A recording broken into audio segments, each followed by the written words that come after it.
Now I want domination. I want complete growth to the moon, and I won't stop until I die. And so that's the thing. And I want to mention one thing though, is coming from the affiliate marketing background has been probably my biggest key advantage. It's a hidden advantage in the marketplace because I understand how to monetize. I understand ROI. I understand how to buy media. I bought hundreds of millions of dollars in media by myself and with my team. And so when I'm thinking of a product, I'm thinking, what were the best affiliate offers that I used to promote?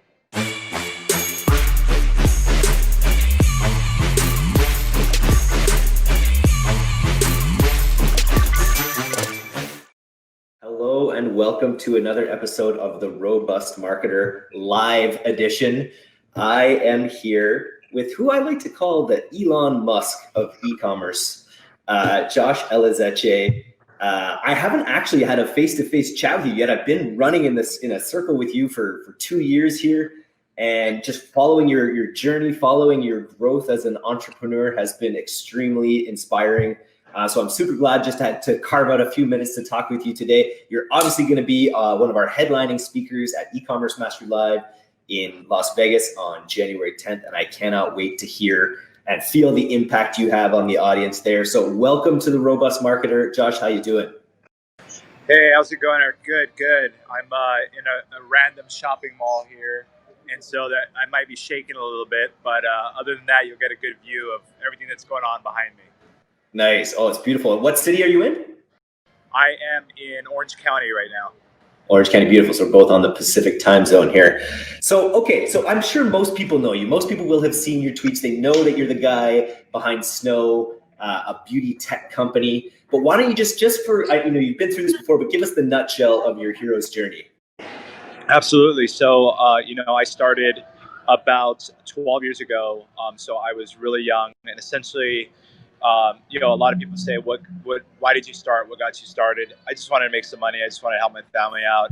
And, I learned how to program as a teenager.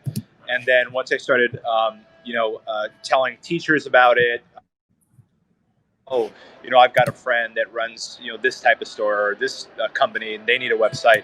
And so once I realized that I could, make okay money, making websites and programming, for me, the rest was history, because I realized that I no longer wanted to be a doctor or go to medical school. I thought that, or I realized that I could help a lot of people by creating opportunity, creating jobs, creating products that people love, and providing services that really help businesses grow. So that was kind of the epiphany for me at a very young age. And then that kind of transpired into building essentially what became an ad tech platform, kind of an early version of Ad Espresso and a few tools mixed together.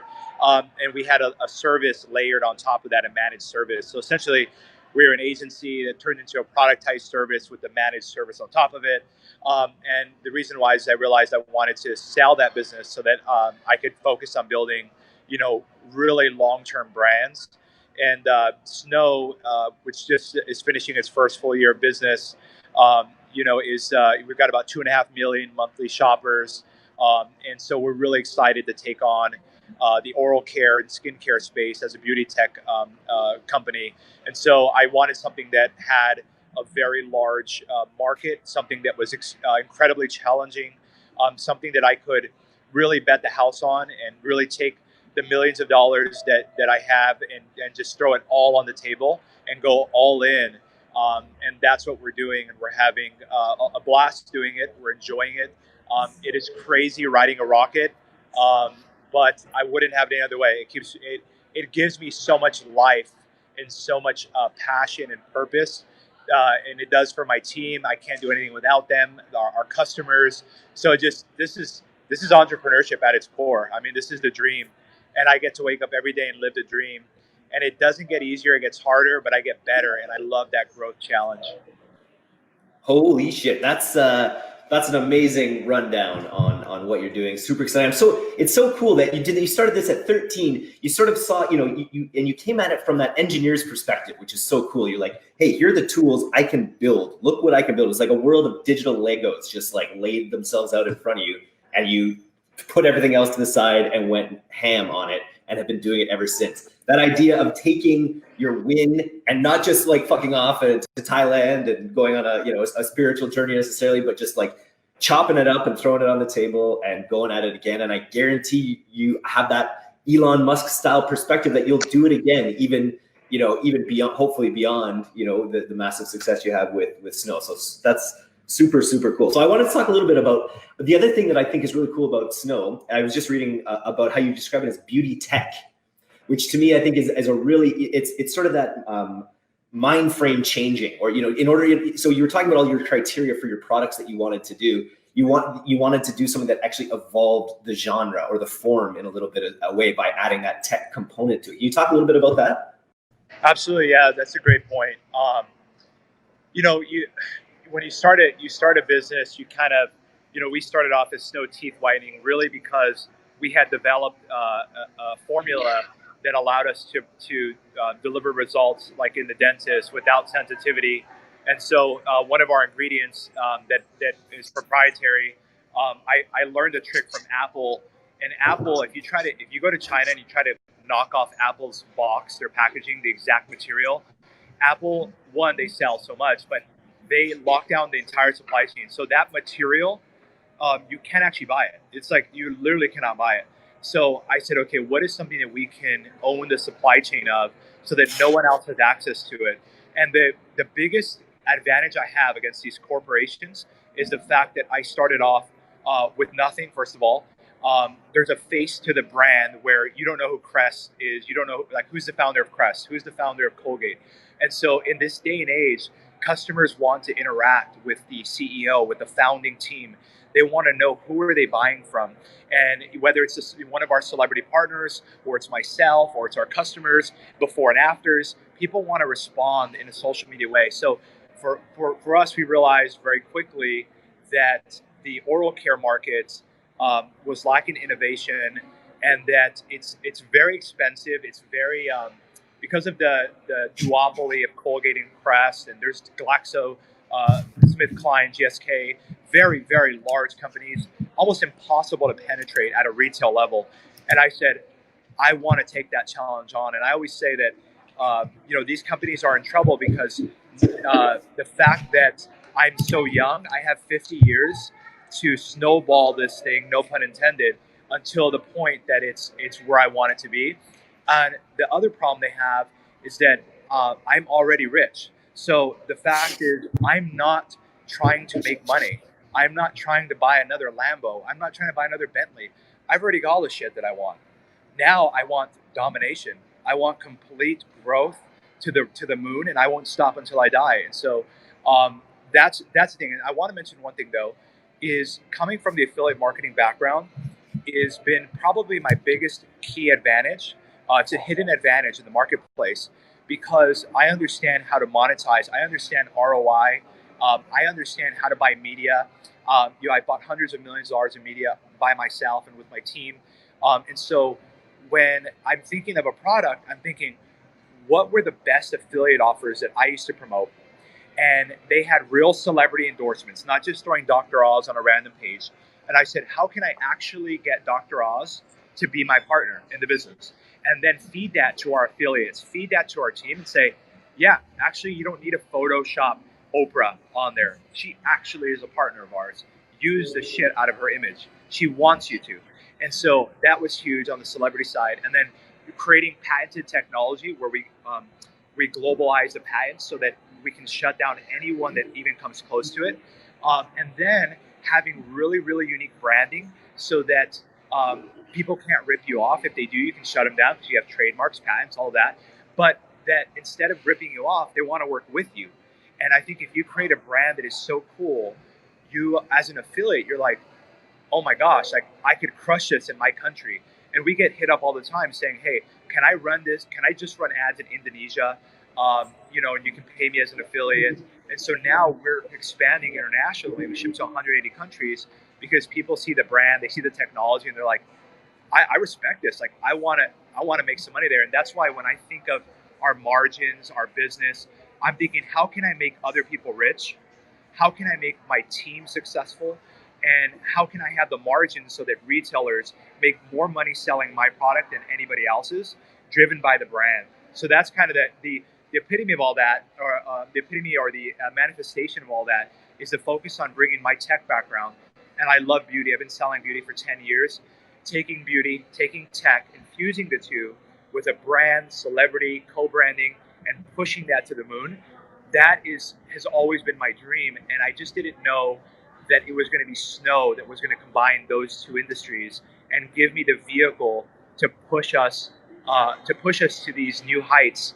And it really is. It's a cutthroat industry, and wherever there are margins, the sharks will come. Wherever there's blood, the sharks will come. The more blood that's there, the more aggressive you have to be. And so right now, I'm focused on being an alligator in the river. I'm focused on being an alligator in the lake, and instead of a shark in the ocean.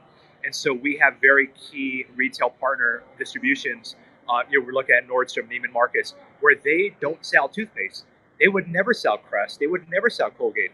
But a Floyd Mayweather champagne mouthwash with Dom Perignon in a glass bottle, you bet they want to sell that. That's crazy, man. I love this attitude. I'm always interested in this dichotomy of the old industry and the new industry, and the performance marketers coming up with their tactics that they've learned through being scrappy and dirty and all these things, but realizing that those are the trials that have huge impact in this dinosaur industry of marketing, where they're not measuring these things. They don't have as much of a focus on the key metrics that we do. But it's funny, I've always talked about, okay, you build a CPG brand, and then maybe one day you get lucky enough to get bought. Maybe Johnson & Johnson, who can't innovate as well as you can't be as nimble, comes along and gets bought. But your perspective is like, I'm already rich. I don't need to get bought. I'm coming for you. I'm going to drink your milkshake. And it's pretty intense, I got to say, but I really, really like it. It's from the the art of war, and I study. I spend time studying the Nazis. I spend time studying Genghis Khan. Some of the controversial, dictators, and really, I mean, even if you look at Trump's campaign and you try to understand how you develop influence, and essentially, if you develop influence and use it for good, you can use it for bad, obviously, but if you use it for good, you gain power very quickly, and power to move your brand forward. And then people want to be a part of that. We've been able to attract some of the best team members, some of the best agencies. I wake up every morning, I'm like, they push me to become a better leader, to create better products. And it's just, it's a push like a seesaw, back, forth, which is why we're able to do things in record-breaking time, where it takes other companies years to do what we do in 6 months as a small team, because it's not about how many people you have. It's about, can they push 10 times? I remember watching the video from Jack Ma of Alibaba, and he's talking about Silicon Valley, and this is in 1999. And he's like, you cannot be afraid of someone in Silicon Valley, because if we are focused and we know what we're doing, we are worth 100 of them. And that's the way I train my team.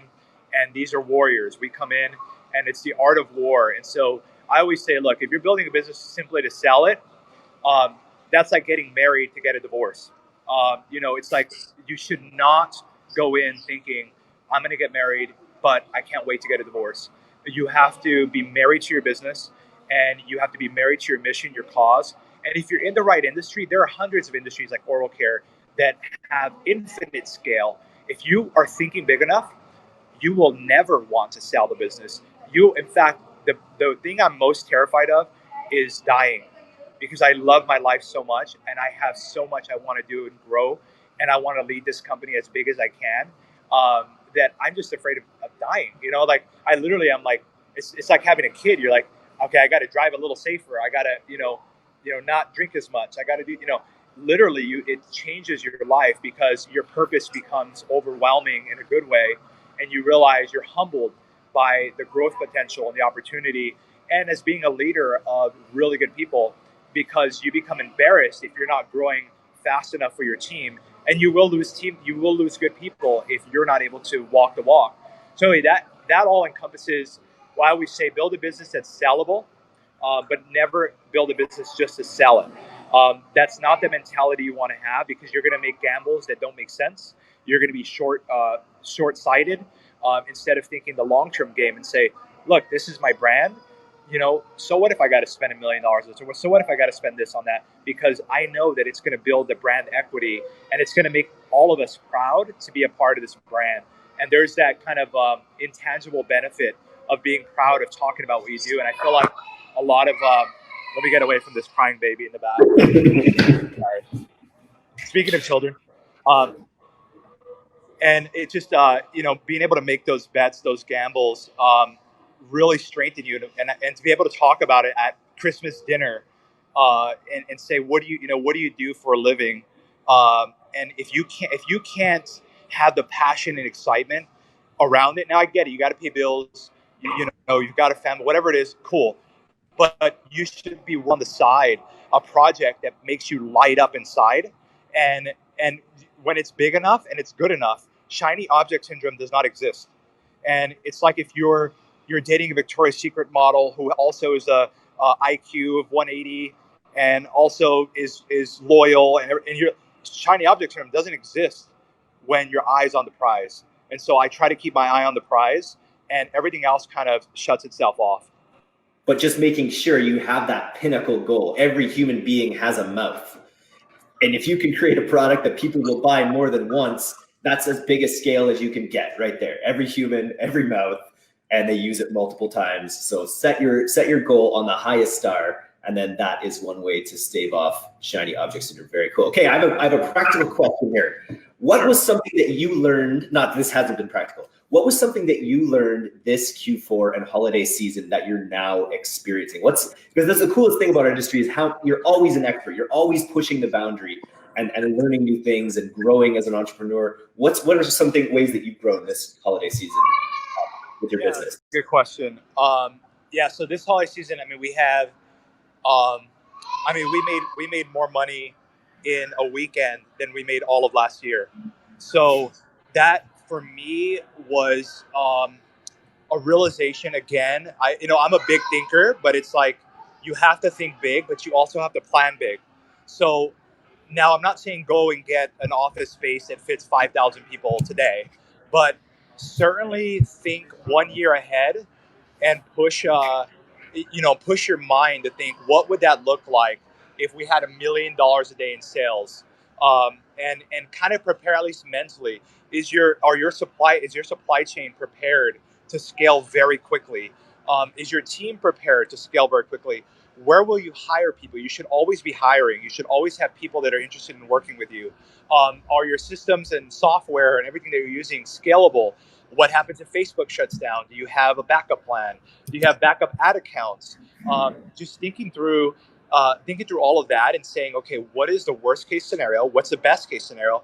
If you look at the best case scenario, it generally leads you to the worst case scenarios, because the best case scenarios, you make $10 million in one day in sales. What does that look like? Are your servers scalable for that? Is Shopify going to shut you down? Do you have the cash flow to float that for inventory? So I always say the best time to get a loan from a bank is when you don't need it. The best time to get a line of credit from the bank is when you don't need it. The best time to raise money is when you don't need it. So I always say plan for holiday season every month. And what we realize is that December is going to be much larger than November, which totally shocked us. We thought that Black Friday and Cyber Monday were just going to set November on its own path. December is just every day is just bigger and bigger, and there's nothing going on other than there's Christmas, but there's nothing going on. So even for me, it's like, okay, we need more products. That's the other thing too, is pushing additional products out so that your customers have more touch points with your brand. That's something I learned this holiday season. Making it easy for customers to shop the deals. So instead of having these complex deals, just do a BOGO, or just do a buy one get one half off, or just do a straight up 30% off the store. Don't have them put in the code or auto populate the code. Make it as simple as possible, and make sure that your entire team is in line with your plans. Because as a CEO, a lot of times we're thinking about sales, we want to drive sales, we want to drive sales, and the rest of the team is is shoveling the coal into the train, and we're just trying to push on the gas. So you got to make sure that your team is aligned, otherwise you will burn them out. And so that's something that we've instituted, is having a really strong communication Slack channel where we're talking about upcoming promotions. If anyone's worried, oh, I don't know if we have enough tape, I don't know if we have enough packaging, I want to make sure, and we use a tool called Airtable, which we love, and it keeps track of all of our inventory, from tape to staples to paper clips to coffee cups to toilet paper, right? It's like everything is in there gotta make sure the coffee machine is stocked because people are working. So we use Airtable to keep track of all that, and I assign who's in charge of which areas. And when we plan, we say, okay, if we sell $1 million a day, what does that look like? How much toilet paper are we using? How much printer? For example, we've burned out multiple industrial printers already for labels, and because we're printing 5,000 labels a day for orders, and the machines just aren't made to do that. I didn't know that, so now I said let's do this. Let's order 10 machines and just have them in the closet. And when one dies, kick it to the side, throw in the next one. It's like a machine gun. You got to have the clips ready. So you got to make sure that your army and your troops have extra clips. They've got their bulletproof vest on. They've got a water pack. They've got their sunscreen on. They're comfortable. They've got their boots tied right. So just really lining that up has been probably the biggest realization for me, because I come from a background of software and ad tech where if we get 1 million customers in one day, as long as our software is scalable and there aren't any huge bugs, it's not that big of a difference. We're in a physical products business. You're dealing with a lot of different variables, especially with international shipping. You have consolidators, USPS, they have delays. Canada Post has a strike. There are all these things that you have to look for that you don't have control over, but you want to make sure that your customers are also in line.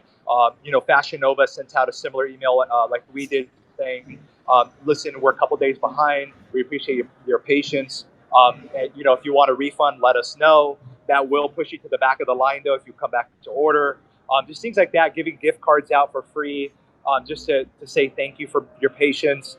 So lining those systems up, I think, is very, very important. And even if you have 1 order a day or 1 million orders a day, you want to be thinking at the 1 million order, because that's going to naturally bring up your realistic worst case scenario. If we have 1 million orders a day, the worst case scenario is the printer breaks. If we have 1 million orders a day, the worst case scenario is my team's going to burn out. If we have 1 million orders a day, the worst case is merchant processing is going to go down.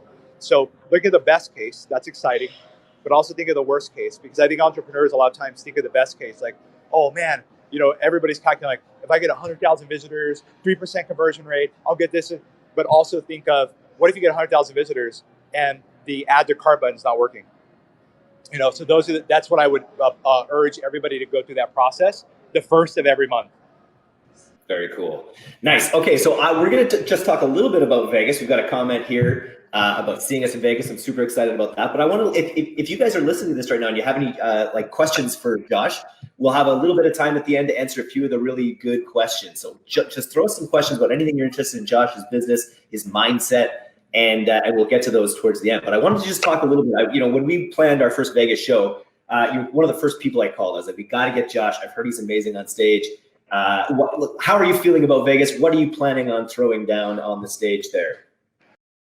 Yeah, I think I want to talk about the progression, the transition from, programmer, designer, affiliate marketer, the mindset shifts that are required to go through that, because you're dealing with a lot of variables. You're dealing with a scarcity mindset versus an abundant mindset.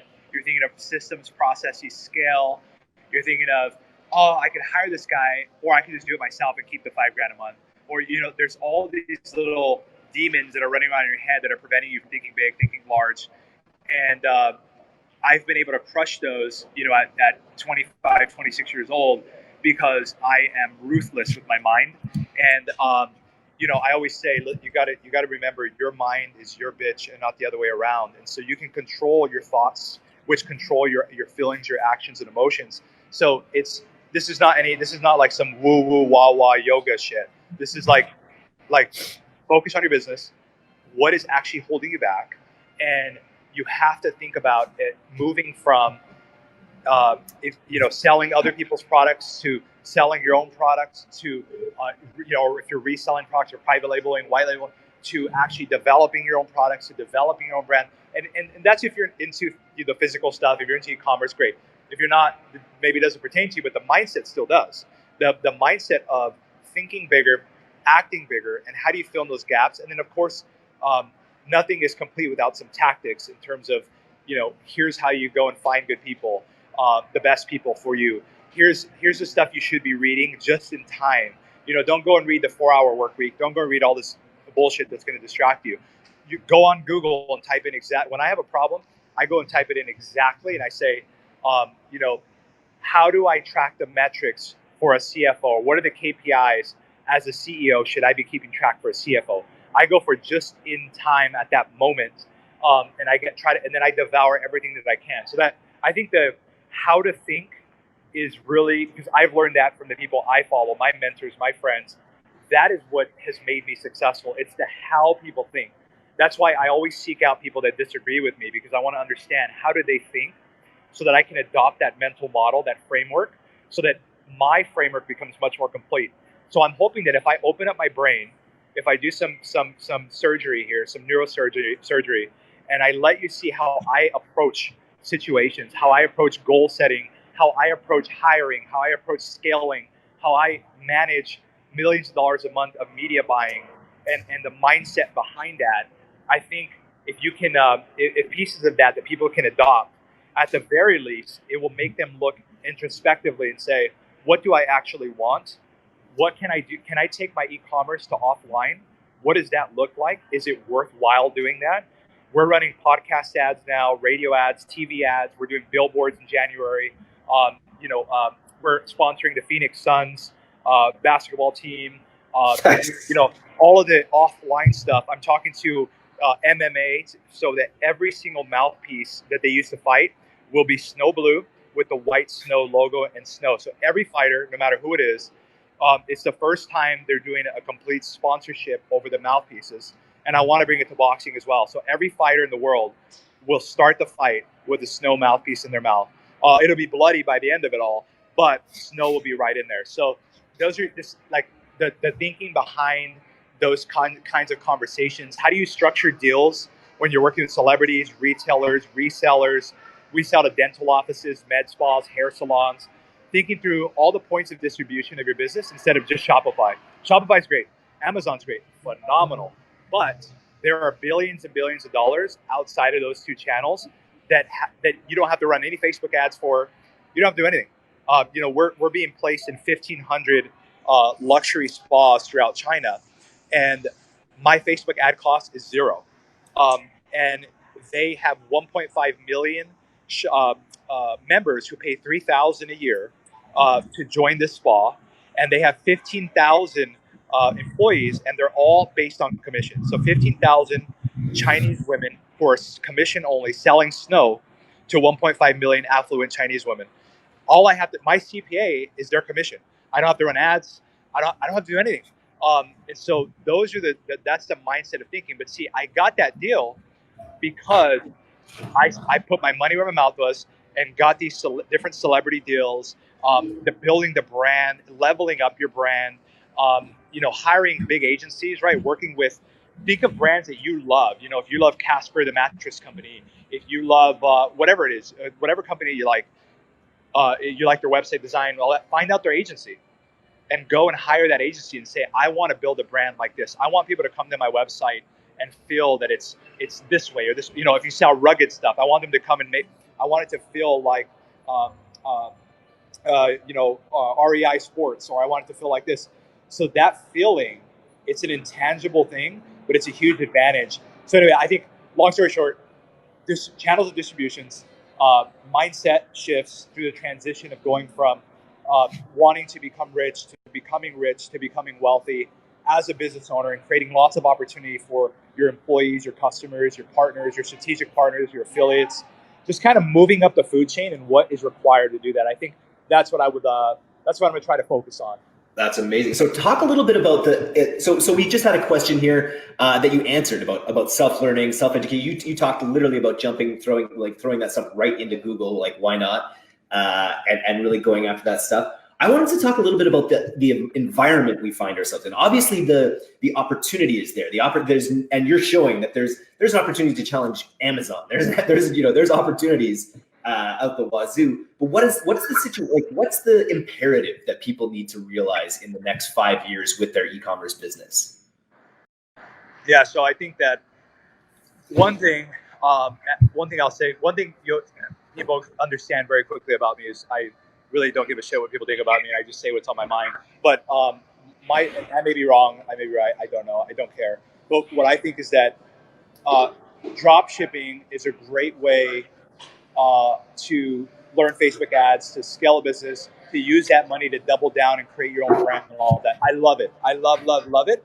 The thing is, once people start making money, they are afraid to change something because they finally figured something out. It's like I finally figured it out. I can finally move in that nice condo. I can finally lease a Lambo, and now I don't want to mess that up. What I was, for example, we're doing working on a deal with Cardi B, and I wanted to go buy a McLaren. It's a $500,000 McLaren, and I love cars. And I was like, I want to buy this right now. I was like, impulse, and I was like, wait, stop. I'd rather do a deal with Cardi B because one day she's going to buy me 10 McLaren P1s, right? It's like that delay of gratification and that willingness to change is so important. So the imperative I want to say is that uh, Amazon is moving toward 1 hour shipping, and drop from China is 2 weeks. Customers, I know our customers get pissed if it takes more than 3 days to get a product. And I'm like, yo, chill. You live in the Amazon River and we're shipping from Arizona. Like, it's going to take more than 3 days. And they literally are pissed because Amazon is trained. Amazon used the public's money to really create one of the best competitive advantages I've ever seen. They use billions and billions of dollars they raised through their IPO and being public to lose money on shipping, to build the infrastructure ahead of everybody else so that when someone else wants to compete with them, they cannot. You have to use Amazon Prime to fulfill your own packages. They did it with AWS as well. So I love with the server side of things. Jeff Bezos is one of the best thinkers in the world, and he is ruthless and the way that he thinks and he executes. He doesn't give a shit what people think. He just really doesn't care what his shareholders think. He knows what ultimately what they want is a lot of value, and he's going to build that. So I would say the kind of cloaking and all that stuff has kind of been dying, and e-commerce, kind of the drop shipping. Facebook is going to become more and more expensive. It's never going to get cheaper. Only once they open up WhatsApp and other Instagram stuff. The other thing is on the influencer side, and this is hard. This is hard for a lot of people to understand, but Facebook changed their algorithm to increase their earnings per user, which meant that pages that had 1 million likes, you post something, you may get 2,000 likes on it. You got 1 million fans, you might get 2,000 likes on it, probably less. Before, you used to post it, Byron Nova, the website, they would post something and they'd get massive love from their organic reach. Organic reach is zero now, right? Because they pushed everybody to paid. Really good job. Now that everyone's pushed to paid, the CPMs are really high. They're never going to go down. It's happened with Google. It's happening to Instagram next. Instagram will update their algorithm. It will kill every influencer that doesn't have a brand, that isn't a real celebrity, because they're going to come to me and say, Josh, I'll give me 3,000. I'll post for snow. I'm like, you got 1 million fans, but your reach is 2%. I'd rather just create an interest targeting for your fans, run the ads myself, track it all. Why would I give you $3,000? I'll give you $200 to take a photo with the kit, and that's all you're going to get, and we'll run it in our ads. So I'm really excited for that because influencer marketing, I believe, is hyperinflated at the moment because the Instagram is not making any money. When I pay an influencer to try our product out, Instagram gets zero. I don't write Instagram a check. So think about that. You have a house, okay, and you have your friends over, and they're selling shit from your living room, and you get nothing from it. That's not going to happen for long. That's why I always say never build a business on rented land. You have to, and they've built a business on rented land. If they don't evolve quickly enough, all of those influencers will not know what to do. They don't have a business. They don't have anything to sell. All they're doing is posting pictures of maybe snow, but generally it's going to be, most of our posts are customers and the way that we've done it. But they're posting pictures of tea, tea that makes you poop, all these crappy products that is diluting their brand because there's a hyperinflation moment going on right now. So I would say influencer marketing, drop shipping, you got to think of the customer. How can I get it to them faster? How can I provide more value? How can I improve my packaging? How can I improve my customer service? This is going to become so important that customers now, and the last thing I'm going to mention, this is more of a macro thing, is that for the first time, if I want shoes for tall guys who hike but also drive Lamborghinis, I can find a shop that sells Lambo hiking shoes, right? It's like a very specific product. So I want people to think of go specific, then open up, right? So with snow teeth whitening, now we got toothpaste, mouthwash, floss, boom, boom, boom, boom, boom, boom. Start hyper focused, be the best hyper focused Lambo hiking shoes. And now you've got gear, hats, it grows over time. Something hyper niche in a big market though, but hyper niche, and scale that out. It's the first time in the world where people can go onto Amazon and find a specific product. Before you'd have to open the Sears catalog, you'd have to go to Sears, you'd have to go to the store. This is huge for entrepreneurs to understand because it breaks down the monopolies because now consumers are in charge. It goes up now.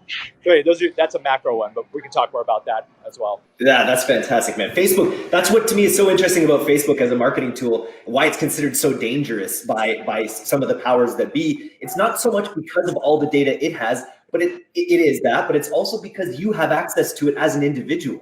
As an individual, you can actually leverage that power as well. That's what sort of makes it democratic in a way, or it's obviously market driven. But if you have funding, you can get your message out there about almost anything. That's right. Great time to be alive. Fantastic. So Josh is the real deal. Josh, are you going to bring the iStack team some snow kits? Some of my employees want to know. Oh, I'm gonna make it snow for sure. We're gonna let it snow. I love it. You're gonna let it snow. In Blizzard in Las Vegas, an absolute blizzard. So if you want to come hear Josh to talk, you want to ask him some questions during Q&A, you want to have a beer with them during the speakers dinner, or during the happy hour that everyone gets to. Our speakers dinner is actually sold out right now. But you gotta come to Vegas. It's gonna be worth it. It's gonna be an amazing time. Any parting words for why you think people should come to Las Vegas, Josh? I realize that being around like-minded people that are growth-minded, whether someone makes $1 a day or $1 billion a day, being around that energy is incredibly contagious, and you get to go back to your cave and build. So come out of your cave, come have some cocktails with us, come learn some cool shit that you can actually use, and let's have a good time.